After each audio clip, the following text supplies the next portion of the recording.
The French have doubled down over cutting the power off to Jersey over the whole fishing rights issue.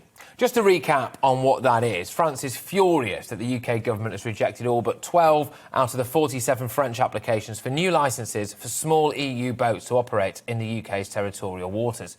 Clement Beaune, the French European Minister, warned that the EU would retaliate if more French fishing boats were not granted access to the UK's coastal waters. But Lord Frost, affectionately known as Frosty the No Man during the Brexit negotiation period, revealed last night that apparently we have granted 98% of the licence applications from the EU boats. So now the French response to this is to threaten to cut Jersey's power off. Jersey relies on France for 95% of its electricity supply.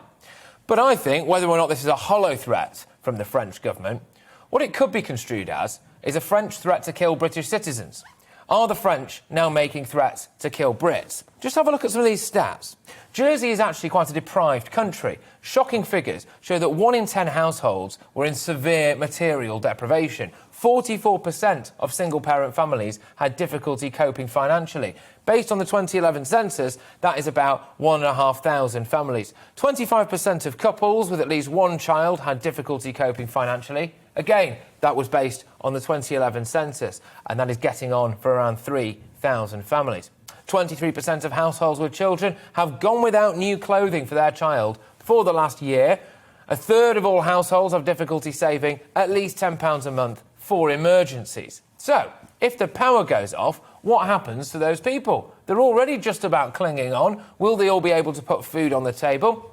If it means they won't be able to go to work, will they get paid? What does that mean for them and their children? What does it mean for the key infrastructure of the country? What about those people in intensive care hooked up to a life support machine in hospital? It's not the first time that the French, and by extension the European Union, have not really seemed to care much about British lives. They threatened to blockade vaccines and, of course, vital PPE, didn't they? Without wanting to sound too much like Michelle Obama, which is not something I'm regularly accused of, when they've gone low, we've gone high.